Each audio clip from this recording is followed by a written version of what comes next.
Thanks a lot. I sure appreciate that. Thank you.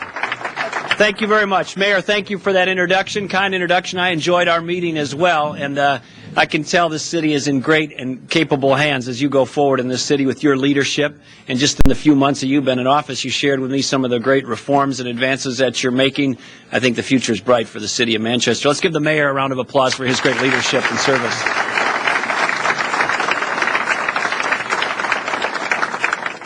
To my friend Cliff, who he had a chance to go to his living room and have a chance to visit with him. And I know from spending a little time with him, we have a leader here for the Manchester Republican whose heart and whose head is connected. And Cliff has great values, but he has a strong set of beliefs, but also a gentle and civil and thoughtful way to present them. And you really are a great role model in the way that you conduct yourself, Cliff, and thank you for being such a beacon for those of us who want to rally around the Republican and conservative cause. It's a lot of work to be the head of a city Republican committee and not a lot of glamour that comes with it. Let's give Cliff a round of applause as well.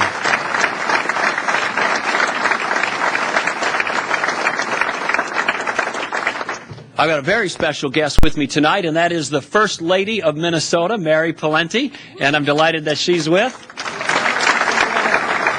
Yeah. Come on up, honey. I didn't tell her she was coming up, but maybe you want to say hello. Say hello. You got to do the political spouse wave greeting. Well, and actually, I will say a quick thank you to everyone. To a person, everyone that we have met on our now 2 visits to New Hampshire has been warm and kind and welcoming, and we appreciate it so much. I recognize that many of you do this because it brings you joy, it's fun, it's a way you connect with friends.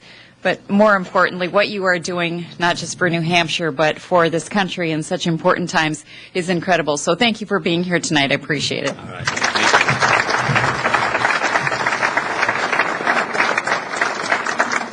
Now, I'm sure with your spouse or significant other, they play a role in keeping you on track and within the guardrails of life. And Mary, of course, plays that role for me. And I was in the Minnesota legislature for 10 years, and the last 4 of which I was the majority leader. We made some great progress in a very liberal state. But I came home one day after giving some thought about running for governor as I was winding up my legislative career, and I had decided I was not going to run. And I came into the house in Eagan, Minnesota, and I said, you know, honey, I've been doing this for 10 years, and I've taken it as far as I can for our state, and I think it's time to turn the page now and move on to the next thing in our lives. And Minnesota's going to have to be ready for the next set of leaders. And she came towards me, and with a determined look on her face, and she literally grabbed me by the lapels on my jacket. And she looked into my eyes and she said, you can't quit now. We've taken it this far. The state needs you. They need conservatives in this state. We're making progress. You cannot quit now. And I thought, I'm Rocky Balboa. This is Adrian. I'm Sylvester Stallone.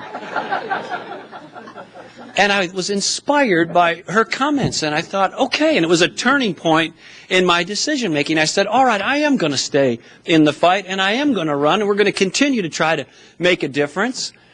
And then I, somewhat against all odds, in an uphill battle, Jesse Ventura, at the time when I was making this decision, looked like he was going to run again in a 3-way race. You know, first one to 35% wins, and he had a lot of momentum and support in Minnesota, so it didn't look like it would be probable. And, of course, it's a very liberal state. If running as a conservative, it's a tough challenge. But against all odds, I won in 2002. And then about 6 months into it, we had young kids back then. My schedule became an issue at home, and there was some tension in our family about schedule and dedication to things on the home front, and we had a little argument. And I said, but honey, don't you remember that inspiring speech that you gave me in the entryway, and you told me to do this, and it was kind of your encouragement? And there was this awkward pause in the discussion. And then she looked up at me and she said, yeah, but I never thought you'd win.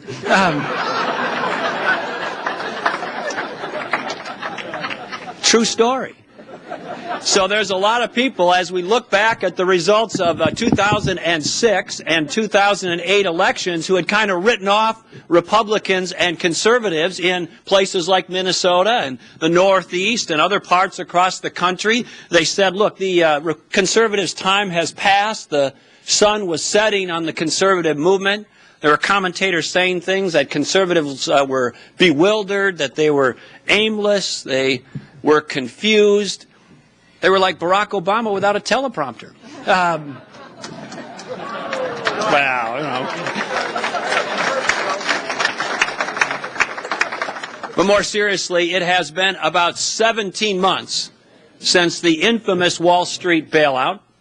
It's been about 12 months since the ridiculous, bloated stimulus package. It's been about 9 months since the House passed a very misguided and dangerous cap-and-trade proposal.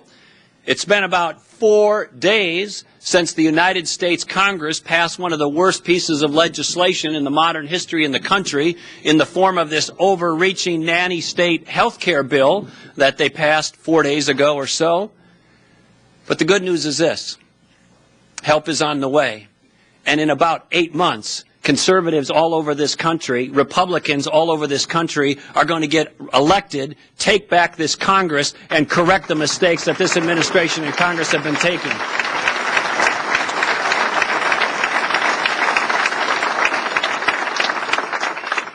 But I want to talk to you tonight about a little different perspective.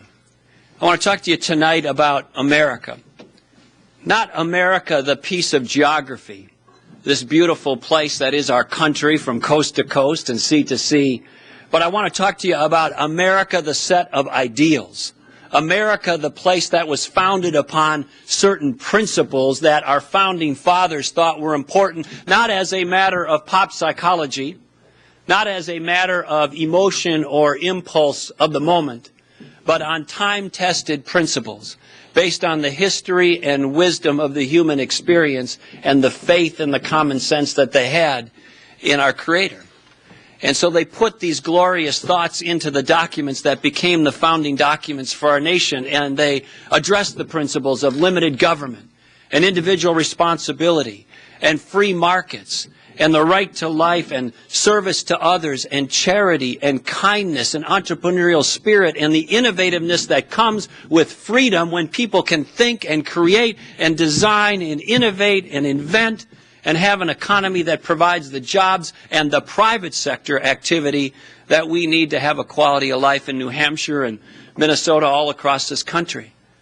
So when I talk to people about this challenge that we face now in the United States, economically and otherwise, there's a lot of components that go into it. But we live in the freest and most prosperous nation in the history of the world. It has been a beacon of hope for our citizens throughout time and for people across the globe.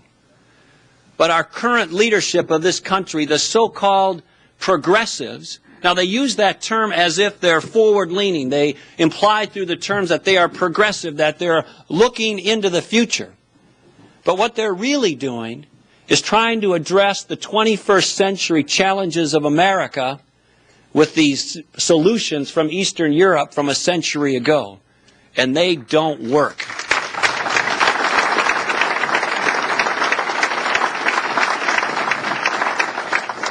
Now listen to this. Our federal government, as we are gathered here tonight in Manchester, New Hampshire, our federal government owns or controls two car companies, two large car companies, two of the largest car companies in the world. They own or control the nation's largest insurance company. They own or control two of the entities that write now over 80% of all the mortgages in the United States of America. They own or control the entire student loan industry in our country. They own or control wide swaths of the entire banking industry. 4 days ago, they have now seized a substantial portion and have taken control of the entire healthcare delivery system in our nation. If they have their way, they're soon going to be taking control or more control over the energy sector with a misguided cap-and-trade bill. I hope they don't pass it, but they're trying to do that. They're trying to get their fingers further into control, even into K-12 education, and take away more of the local control that we appreciate.